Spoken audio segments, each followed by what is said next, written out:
चलो अदिश अभी तक हो गया। अब पढ़ते हैं इकाई अवयव। देखो इकाई अवयव क्या है। इकाई अवयव ऐसा वर्ग अवयव जिसमें विकर्ण के अवयव एक हो, इसके अलावा शेष अवयव शून्य हो।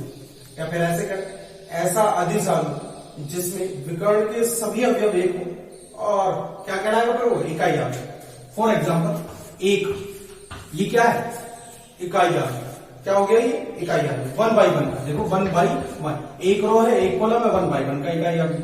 और देखो 1 0 0 1, ये भी क्या है इकाई अवयव। देखो इसमें विकर्ण का अवयव एक है, इसके अलावा शेष अवयव क्या है शून्य, इसलिए इसे क्या कहेंगे इकाई अवयव। तो ये कितने का हो गया 2 by 2 का इकाई अवयव। अच्छा 3 by 3 का निकाले तो 1 0 0 0 1 0 0 0 1। अब देखो ये जो विकर्ण दिखाई दे रहा है, सिर्फ मुख्य विकर्ण जो कह रहे हैं वो कितना है एक, इसके अलावा शेष अवयव क्या है शून्य, इसलिए इसे कहेंगे इकाई अवयव। ये 3 by 3 का है ना इंपॉर्टेंट। तो देखो ये इंपॉर्टेंट अवयव इसलिए भी है कि बहुत जगह काम आता है ना। इसे आप कैपिटल आई से डिनोट करते हैं। किससे डिनोट करते हैं कैपिटल आई से। तो आप ऐसा लिख सकते हैं कि ये 3 क्रम का वर्ग इकाई अवयव है, ये 2 क्रम का इकाई अवयव है, क्योंकि वर्ग अवयव है तो 2 क्रम का बोल सकते हैं आप। ठीक है, आपकी बुक में एक सवाल है 4 by 4 का वर्ग इकाई अवयव लिखिए। तो 4 by 4 का इकाई अवयव कैसे लिखेंगे 1 0 0 0 है ना, 4 रो 4 कॉलम चाहिए, फिर 0 1 0 0, फिर 0 0 1 0, फिर 0 0 0 और 1। अब देखो रो काउंट करो 4, 1 2 3 4, कॉलम काउंट करो 1 2 3 4, और विकर्ण क्या है 1, तो विकर्ण 1 है ना। तो इसलिए इसे क्या कहेंगे 4 by 4 क्रम का इकाई अवयव। समझ में आया। ये तो आपके अवयव के प्रकार हैं, और भी प्रकार हैं, देखो ध्यान से। अब पढ़ते हैं त्रिभुजाकार अवयव। ये त्रिभुजाकार अवयव क्या है, त्रिभुजाकार अवयव। देखो त्रिभुजाकार अवयव में आप पहला पढ़ेंगे ऊपरी त्रिभुजाकार अवयव। ऊपरी त्रिभुजाकार, ये ऊपरी त्रिभुजाकार क्या है त्रिभुजाकार अवयव ऐसा वर्ग अवयव। देखो ऊपरी त्रिभुजाकार ऐसा वर्ग अवयव जिसमें विकर्ण के नीचे के सभी अवयव 0 हो या शून्य हो, क्या कहलाता है ऊपरी त्रिभुजाकार अवयव। फॉर एग्जांपल देखो मैंने लिखा 2 4 0 3, ये एक वर्ग अवयव है, लेकिन इसमें विकर्ण के नीचे के अवयव शून्य है, ऊपर के नहीं, नीचे के शून्य है, तो इसलिए इसे कहेंगे ऊपरी त्रिभुजाकार। ऊपरी त्रिभुजाकार में नीचे के शून्य होते हैं। देखो अगर मैं ऊपर के तीनों अवयवों को मिला तो एक त्रिभुज जैसा बन जाएगा, बन गया ना त्रिभुज, लेकिन त्रिभुज बना कहां ऊपर की ओर, किधर की ओर बना ऊपर की ओर, इसलिए इसे कहते हैं ऊपरी त्रिभुजाकार अवयव, और ये वर्ग अवयव होना जरूरी है। नेक्स्ट निम्न त्रिभुजाकार अवयव। निम्न त्रिभुजाकार अवयव, निम्न त्रिभुजाकार अवयव। निम्न त्रिभुजाकार अवयव देखो सीधी सी परिभाषा, ऐसा वर्ग अवयव जिसमें विकर्ण के ऊपर के अवयव क्या हो 0 हो, क्या कहलाएगा निम्न त्रिभुजाकार। अब ऊपर के जैसे इसी एग्जांपल को मैं लिखूं तो 2 4 3 और 0 लिख दिया। अब ये क्या बन गया, ये अगर मैं नीचे के तीनों अवयवों को मिलाऊं तो नीचे की ओर एक त्रिभुज बन गया, ऊपर का 0 है ना अवयव। तो देखो ऊपरी त्रिभुजाकार में तो नीचे के अवयव शून्य, और निम्न त्रिभुजाकार में ऊपर के अवयव शून्य, विकर्ण के ऊपर के अवयव शून्य, तो क्या कहलाएगा निम्न त्रिभुजाकार अवयव। ठीक है, तो ये अवयव के प्रकार थे जो आपने पढ़े। अब इंपॉर्टेंट टॉपिक है हमारा अवयव, इसे कहते हैं परिवर्त अवयव, ट्रांसपोज मैट्रिक्स। परिवर्त अवयव, परिवर्त अवयव, ये परिवर्त अवयव क्या है, ये इंपॉर्टेंट है। देखो आप इसे ध्यान से समझे, इंपॉर्टेंट है परिवर्त अवयव या कहें ट्रांसपोज मैट्रिक्स है। मतलब क्या है इसका, देखो ऐसा अवयव जिसके रो और कॉलमों को परस्पर बदल दिया जाए वो परिवर्त अवयव कहलाता है। अगर मान के चलो आपके पास कैपिटल ए कोई एक अवयव है, तो इसके परिवर्त अवयव को ए के ऊपर टी लगा देते हैं, ए का ट्रांसपोज है ना, या ए डैश से व्यक्त करते हैं, से व्यक्त करते हैं। और इसे प्राप्त कैसे करते हैं, मैंने अभी समझाया ना कि अगर आपके पास कोई अवयव ए है तो उसके रो को और कॉलम को परस्पर परिवर्तित कर दो, बदल दो। ठीक है, या तो आप रो को बदल दो या कॉलम को बदल दो, दोनों में से एक काम कर दो, तो आपको क्या मिल जाएगा परिवर्त अवयव हो जाएगा। ठीक है, फॉर एग्जाम्पल अगर आपके पास ए कोई अवयव है 2 3 1 4 ये अवयव है। अब इसका आपको परिवर्त अवयव ज्ञात करना है, तो ध्यान से समझे, परिभाषाएं तो छोड़े। अगर आपके पास ए अवयव है 2 3 1 4 मैंने लिख दिया, अगर मैं इसका परिवर्त अवयव ज्ञात करूं तो देखो रो है आपके पास R1 R2, इस रो को कॉलम में परिवर्तित करो। ठीक है, जैसे मैंने रो को जैसे 2 3 रो लिखना है, मैंने इसे कॉलम में लिख दिया, 2 और 3 कॉलम बन गया भी है ना। इस रो को भी कॉलम में लिख दो 1 और 4, तो ये जो अवयव प्राप्त हुआ आपको इसे कहेंगे ए का परिवर्त अवयव, और इसे ए के ऊपर टी लगाकर यानी ए ट्रांसपोज से व्यक्त करेंगे। समझ में आ गया? या ए डैश से व्यक्त करेंगे, एक ही बात है, आप ए डैश लिख लें या ए के ऊपर ट्रांसपोज लगा लें। ठीक है, ये कहलाएगा आपका परिवर्त अवयव। अच्छा, एक काम और कर सकते हैं, मैंने अभी कहा ना, क्या आप ऐसे कर सकते हैं कि ये कॉलम है C1 C2, इस कॉलम को रो में बदल दो, C1 को R1 में बदल दे और C2 को R2 में बदल दे, तो आपको क्या प्राप्त हो जाएगा? परिवर्त अवयव। जैसे मैंने इस कॉलम को 2 1 को रो में बदल दिया, 2 1, देखो कॉलम को किस में बदल दिया? रो में। इस कॉलम को रो में बदलूं तो 3 और 4, देखो समझ में आया? इस कॉलम को मैंने किस में बदल दिया? रो में, है ना। ये ऐसे खड़ी थी तो मैंने ऐसे छेदित में कर दिया ऐसे, है ना। समझ में आया? 2 1 रो में कन्वर्ट कर दिया R1 में, और C2 को किस में कन्वर्ट कर दिया? R2 में। तो ये जो प्राप्त हुई वो क्या कहलाएगी? आपकी परिवर्त अवयव। देखो दोनों सेम है ना। तो आपको परिवर्त अवयव ज्ञात करने के लिए या तो अवयव के सभी पंक्तियों को स्तंभों में परिवर्तित करना है, या सभी पंक्तियों को स्तंभों में परिवर्तित करो, या स्तंभों को पंक्तियों में परिवर्तित करो। दोनों में से आपको एक काम करना है। ठीक है, या तो ये करना है या फिर ये काम करना है। तो परिवर्त अवयव है, इंपॉर्टेंट है। अब दोबारा से समझे एक बार कि किसी भी अवयव के परिवर्त अवयव को ए के ट्रांसपोज या ए डैश से व्यक्त करते हैं, और इसे ज्ञात कैसे करते हैं? अवयव की पंक्तियों को स्तंभों में बदलकर अथवा स्तंभों को पंक्तियों में बदलकर। समझ में आया? तो आप किसी भी अवयव का क्या निकाल सकते हैं? ट्रांसपोर्ट निकाल सकते हैं, परिवर्तन निकाल सकते हैं। फॉर एग्जाम्पल मैंने लिख दिया 1 2 3, है ना। ये क्या है? अवयव है, ए मान लो, ए अवयव। अब मुझे इसका परिवर्तन ज्ञात करना है, ए का ट्रांसपोर्ट ज्ञात करना है। तो मेरे पास 2 ऑप्शन, या तो रो को कॉलम में बदलूं या कॉलम को रो में बदलूं। तो मैं पहले वाला ऑप्शन ही ले लेता हूं कि मैं रो को कॉलम में बदल देता हूं। तो रो को कॉलम में कैसे बदलेंगे? ये ऐसे है ना, तो इसे खड़ी लाइन में चेंज कर देंगे, स्तंभ में चेंज कर देंगे। कैसे करेंगे? 1, फिर इसके नीचे लिखेंगे 2, और इसके नीचे कितना लिखेंगे? 3। ये लो बड़े ब्रैकेट में बंद कर दिया, अवयव बन गया। तो इसे क्या कहेंगे आप? ए का परिवर्त अवयव, है ना, सिंपल।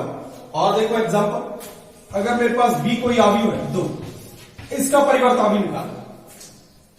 अब इसमें रो है R1, है ना, इसका परिवर्त हो गया बी का बी ट्रांसपोज, है ना, बी के ऊपर डी लाइन। अब देखो इस 2 को मैं रो को कॉलम में लिखूं तो ये तो एक ही अवयव है, चाहे आप इसे रो में लिखे चाहे कॉलम में लिखे, सेम ही तो है। तो ये आ गया। अब देखो ये चेंज नहीं हुआ, लेकिन परिवर्तन तो आपने निकाला, आपने तो रो को कॉलम में कन्वर्ट कर दिया, आपने अपना काम कर लिया। तो ये क्या कहलाएगा? परिवर्तन। वो एक अलग बात है कि आपका बी और बी डैश दोनों सेम आ गए। ठीक है, इसे बाद में समझेंगे कि सेम आ जाए तो फिर क्या होता है। तो इस तरह से आप किसी भी अवयव का, चाहे वो वर्ग अवयव हो या ना हो, आप किसी भी अवयव का परिवर्त अवयव ज्ञात कर सकते हैं। समझ में आया आपको? इंपॉर्टेंट है परिवर्त अवयव। चलो इसके गुणधर्म पढ़ाता हूं। एक बार इसके गुणधर्म देखें आप, तो गुणधर्म में पहला गुणधर्म जो है वो है ए के परिवर्त का परिवर्त अगर आप ज्ञात करें तो वो ए के बराबर होता है। समझ में आया मैंने क्या कहा? इंपॉर्टेंट है। ए के परिवर्त का फिर से परिवर्तन निकालो तो याद आता है। फॉर एग्जाम्पल ए बराबर है 1 0 2 4। अब मैंने इसका परिवर्तन निकाला ए डैश, कितना आया? 1, है ना। रो को किसमें बदल रहा हूं? कॉलम में, 0 2 4। अब मैंने इसका दोबारा से परिवर्तन निकाला, तो देखो ए परिवर्त का परिवर्त कितना आएगा? फिर रो को किसमें बदल दूं? कॉलम में, 1 2 और 0 4। अब ये तो किसके बराबर हो गया? ए के बराबर हो गया। हो गया नहीं हो गया? वापस से ए के बराबर। तो 3 स्टेप में आपके ये समझ में आया कि अगर मैं किसी अवयव का परिवर्तन निकाल, फिर उसका दोबारा से परिवर्तन निकाल दूं, तो क्या बन जाएगा? वापस से वही अवयव ये आ जाएगा। ठीक है, तो ये इसका पहला गुणधर्म है कि किसी भी अवयव के परिवर्त अवयव का परिवर्त क्या कहलाता है? वापस से वही अवयव कहलाता है। ठीक है, इंपॉर्टेंट है। नेक्स्ट दूसरा गुणधर्म है कि यदि मैं a प्लस बी का परिवर्त निकालूं, चलो माइनस बी से में लगा देते हैं, है ना, तो फिर आपको क्या प्राप्त होगा? a का परिवर्त प्लस माइनस बी का परिवर्त। या तो आप इन दोनों अवयव को जोड़कर परिवर्त निकालें, है ना, या फिर पहले परिवर्त निकालें फिर बी का परिवर्त निकालें फिर जोड़ दे या घटा दे, है ना। अवयव का जोड़ना घटाना भी सीखा नहीं, बाद में सीखेंगे, लेकिन उससे पहले ये ध्यान रखें कि ये प्रॉपर्टी है किसके, परिवर्त अवयव की, कि अगर आप दो अवयव के जोड़ने के बाद उसका परिवर्त निकालें या पहले परिवर्त निकाल के जोड़ लें, बात सेम आती है। ठीक है। नेक्स्ट, अगर आप किसी अचर के साथ, है ना, अदिश राशि के साथ किसी अवयव का परिवर्त निकालें तो अदिश राशि पर कोई फर्क नहीं पड़ता, बस उसके अवयव का परिवर्तन हो जाता है। ठीक है। तो के एक अदिश राशि है, के क्या है, अदिश राशि, अदिश राशि, के एक अदिश राशि है। तो अगर के अदिश राशि हो और फिर उसका किसी अवयव के साथ परिवर्त निकालना पड़े तो वो के अलग रह जाएगा और ए का परिवर्त ज्ञात करेंगे। ठीक है। और एक इंपॉर्टेंट इसका कंट्रोल, सबसे ज्यादा इंपॉर्टेंट मुझे यही लगता है, कभी कभी एग्जाम में भी पूछा जाता है, आपकी प्रश्नावली 3 नंबर की है, 1 + 2, तो कभी कभी इस तरह का सवाल पूछ लिया जाता है ना। तो ए बी, अगर मैं ए और बी का परिवर्त निकालूं तो वो बराबर होता है बी के परिवर्त ए के परिवर्त, ए के परिवर्त। देखो ए बी का परिवर्त यानी ए और बी दो अवयव हैं जिनका अगर हम गुणा करें और फिर उसका परिवर्त निकालें तो वो किसके बराबर होता है, बी का परिवर्त इंटू ए का परिवर्त। आपने गुणा भी नहीं सीखी अभी अवयव की, बाद में सीखेंगे, लेकिन ये गुणधर्म याद रखना आपको जरूरी है कि ए बी का परिवर्त बराबर होता है बी के परिवर्त ए के परिवर्त के। इसका एग्जाम्पल और इसकी डिटेल हम बाद में पढ़ेंगे जब हम अवयव की गुणा सीखेंगे तब, लेकिन अभी केवल प्रॉपर्टी याद रखनी है आपको। ठीक है, समझ में आया। इसकी भी मैंने अभी कहा ना कि प्रॉपर्टी याद रखनी है, जब हम जोड़ना सीखेंगे अवयव का तब सीखेंगे कि a + b का डैश ये कैसे बराबर आएगा, तब उन्हें वहां सिद्ध कर लेंगे। ठीक है। तो ये हो गया आपके परिवर्त अवयव, और इसके ये क्या हो गए 4 इंपॉर्टेंट गुणधर्म, जिसमें लास्ट वाला बहुत इंपॉर्टेंट है, कभी 2 नंबर के लिए भी पूछ लिया जाता है कि सिद्ध कीजिए, ए और बी दे दिया मान के चलो आपको, और फिर कह दिया कि सिद्ध कीजिए कि ए बी का परिवर्त किसके बराबर होता है, बी का परिवर्त ए के परिवर्त के। कई बार सवाल पूछ लिया है आप। इसके बाद हम सीखेंगे सममित और विषम सममित अवयव। सममित और विषम सममित अवयव क्या होता है वो देखेंगे। देखो सबसे पहले सीखेंगे सममित अवयव। सममित अवयव, ये सममित अवयव क्या है?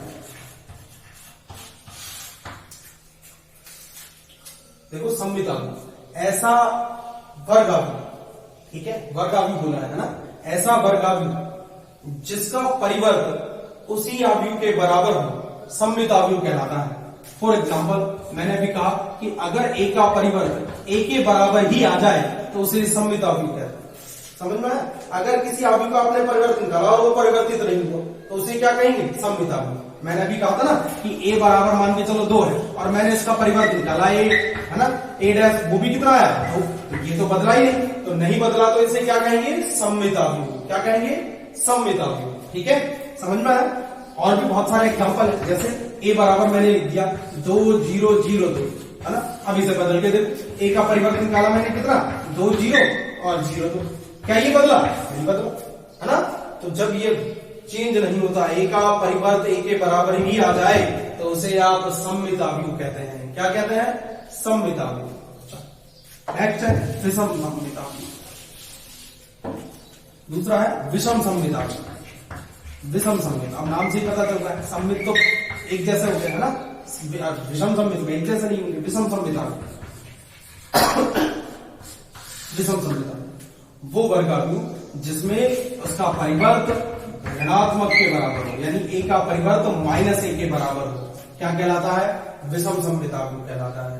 ठीक है, यानी -a के बराबर आ जाए तो उसे कहते हैं विषम सममित अवयव। यानी किसी अवयव का परिवर्त उसके माइनस के अवयव के बराबर आ जाए तो उसे विषम सममित अवयव कहते हैं। फॉर एग्जाम्पल मैंने लिख दिया यहां पर, है ना, 0 -2 2 और 0, ये लिख दिया, ये मान के चलो एक अवयव, मैंने इसका परिवर्त निकाला, एक का परिवर्त किसके बराबर आएगा, देखो इस रो को कॉलम में चेंज करते हैं, 0 -2, है ना, और इसे करेंगे तो 2 0।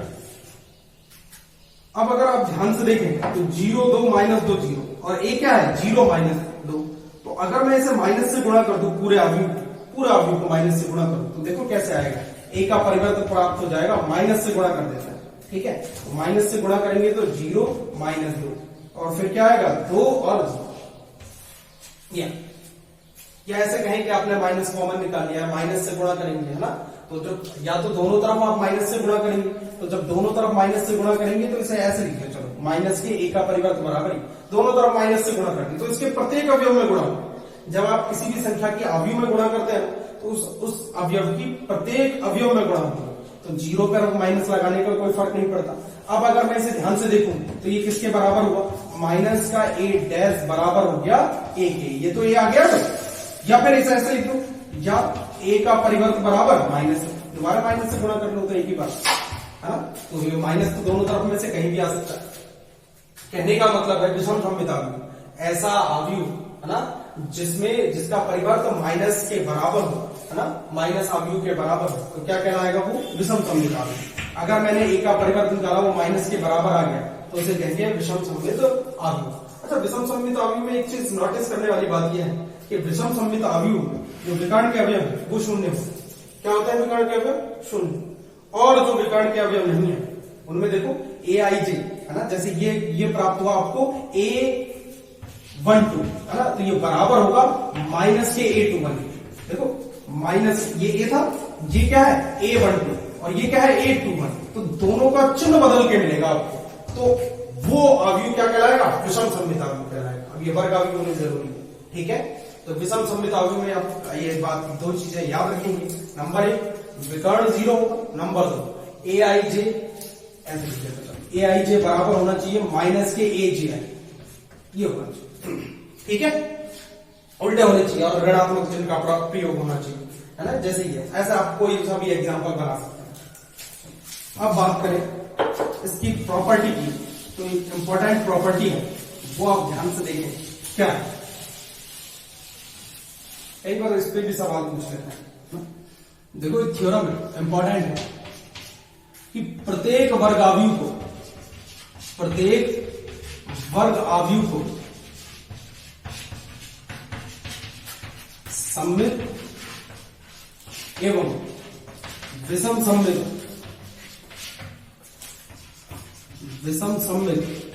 अवयव के रूप में, अवयव के योगफल के रूप में, अवयव के योगफल के रूप में अद्वितीय प्रकार से लिखा जा सकता है, अद्वितीय प्रकार से लिखा जा सकता है, प्रकार से लिखा जा सकता है।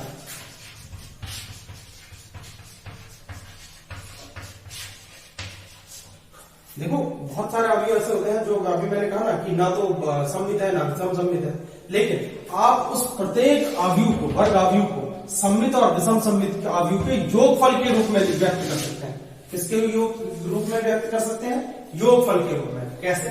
अगर मैंने ए लिखा, है ना, तो मैंने लिख दिया 1/2 a plus a dash, a plus a dash और plus 1/2 a minus a dash, या a का transpose 1/2 a plus a dash plus 1/2 a minus a dash. जब मैं इसे जोड़ूंगा तो 1/2 a 1/2 a जुड़ के a हो जाएगा, ये कैंसिल हो जाएंगे। समझ में आया? तो दोनों इक्वेशन बराबर हो जाएंगे। यहां a प्लस a डैश जो है वो सममित अवयव कहलाता है। क्या कहलाता है? सममित अवयव, है ना। और a माइनस a डैश जो है वो विषम सममित अवयव कहलाता है, विषम सममित अवयव। इंपॉर्टेंट थ्योरम है, एक बार दोबारा से समझे कि किसी भी वर्ग अवयव को, है ना, सममित और विषम सममित के योगफल के रूप में व्यक्त किया जा सकता है। जैसे a बराबर 1/2 a plus a dash plus 1/2 a minus a dash. जहां a प्लस a डैश सममित और a माइनस a डैश कैसा अवयव है? विषम सममित अवयव है, ठीक है, विषम सममित अवयव है। तो ये सममित अवयव हो गया और ये विषम सममित अवयव हो गया। अच्छा, हालांकि सिलेबस में नहीं है लेकिन फिर भी एक बार देखें कि 1/2 तो चलो अदिश राशि, इससे कोई फर्क नहीं पड़ने वाला। a प्लस a डैश सममित कैसे और a माइनस a डैश विषम सममित कैसे, इसे समझे केवल, है ना। तो देखो सममित और विषम सममित अगर मैं देखूं कि मैंने अभी कहा, ये याद रखना है कि a प्लस a डैश सममित होता है, a माइनस a डैश विषम सममित होता है। कैसे? ये और देख लो एक बार कि कैसे होता है। देखो a प्लस a का परिवर्त सममित अवयव, मैंने अभी कहा। अब कैसे पता चलेगा सममित या विषम सममित? मैंने अभी सममित और विषम सममित की परिभाषा बताई कि किसी भी अवयव का आप क्या निकालेंगे? परिवर्त। अगर वो उसके बराबर आया तो सममित, माइनस के बराबर आया तो विषम सममित। तो मैं इसका परिवर्तन निकाल देता हूं, ठीक है। अगर ये सी के बराबर आया तो सममित और इसके बराबर नहीं आया तो विषम सममित। चलो मैंने ना a प्लस ए डैश, अगर मैं दो अवयव को जोड़ू तो मुझे एक अवयव प्राप्त होगा, उसका नाम मैंने लिख दिया। दोनों को जोड़ेंगे तो एक बन जाएगा, उस समय क्या लिख दिया। अब मैं इसका परिवर्तन निकालू, इसका परिवर्तन निकालू, बात है ना। तो चलो मैं ना b का परिवर्तन निकाल के देखते हैं। b का परिवर्तन, अगर जो b का परिवर्तन b के बराबर है तो सममित कह देंगे, और अगर बराबर नहीं आया तो क्या कह देंगे, विषम सममित। चलो b का परिवर्तन का मतलब मैं कह रहा हूं a प्लस ए डैश का परिवर्तन, ये क्या समझ में आया ना, a प्लस ए डैश का परिवर्तन। अच्छा, मैंने अभी एक प्रॉपर्टी आपको समझाई कि a प्लस बी का परिवर्तन बराबर होता है a का परिवर्तन प्लस b का परिवर्तन। तो मैंने अगर इसमें प्रॉपर्टी लगाई तो ये हो जाएगा a का परिवर्तन प्लस a के परिवर्तन का परिवर्तन। समझ में आया, a का परिवर्तन प्लस b का परिवर्तन, सीधी सी बात है। b की जगह a का परिवर्तन है तो मैंने तो उससे क्या फर्क पड़ेगा, है ना। चलो, तो a का परिवर्तन तो a का परिवर्तन रहेगा प्लस a के परिवर्तन का परिवर्तन किसके बराबर होता है, a के होता है ना, a के बराबर, क्योंकि परिवर्तन का परिवर्तन वापस से क्या आएगा, एक। अच्छा, बीच में प्लस है तो प्लस तो क्रम में होता है, प्लस से कोई फर्क नहीं पड़ता, आप जोड़े तो ना, तो a प्लस ए डैश लिख सकते हैं। और ये किसके बराबर है, b के बराबर, तो ये आ गया b। तो अब आपके समझ में आया होगा कि b का परिवर्तन यानी b मतलब किसके, a प्लस ए का परिवर्तन। तो b का परिवर्तन b के बराबर आ गया, इसलिए आप b को सममित कहेंगे। और b किसके बराबर है, a प्लस ए का परिवर्तन, तो वो भी तो सममित होगा। इसी तरह से विषम सममित की बात करूं तो देखो, अभी मैंने कहा ना कि a माइनस ए डैश किसके बराबर होता है, विषम सममित। मान के चलो ये मैंने ना c अवयव के बराबर माना। अब मैं वापस से वही कि कैसे पता चलेगा सममित है विषम सममित है, मैं इसका परिवर्तन निकालूंगा। अगर परिवर्तन जो c के बराबर आया तो सममित, और c के बराबर नहीं आया तो विषम सममित, माइनस के बराबर आया। चलो c का परिवर्तन निकालते हैं, मतलब a माइनस ए के परिवर्तन का परिवर्तन। उदाहरण लगाए, माइनस हो प्लस हो तो सेम आएगा, a का परिवर्तन माइनस a के परिवर्तन का परिवर्तन। फिर ये आ गया a का परिवर्तन माइनस। अब अगर मैं इसमें से माइनस कॉमन ले लूं तो इसे ऐसे लिख सकता हूं, a माइनस a का परिवर्तन, और वो किसके बराबर है, c के। तो माइनस c के बराबर आया नहीं आया, तो c का परिवर्तन माइनस c के बराबर आया, तो इसे क्या कहेंगे, विषम सममित। ठीक है, जितना भी समझ में आ गया आपके। तो आप ये याद रखेंगे कि a प्लस ए डैश या a प्लस ए का परिवर्तन क्या किसके बराबर होता है, सममित अवयव, और a माइनस ए डैश किसके बराबर होता है, विषम सममित अवयव। ठीक है, तो इसे आप विषम सममित अवयव कहते हैं और इसे सममित अवयव कहते हैं। तो ये आपका टॉपिक था, सममित अवयव और विषम सममित अवयव, है ना। ये आपका खत्म हो गया। एक लास्ट टॉपिक है आपका समान अवयव, ये और पढ़ लो आप। तो देखो समान अवयव क्या होता है। समान, देखो एक ही क्रम के अवयव समान अवयव कहलाते हैं यदि उनके प्रत्येक अवयव बराबर। अच्छा देखो, क्रम बराबर और संगत अवयव संगत अवयव के बराबर, है ना। जैसे मान के चलो a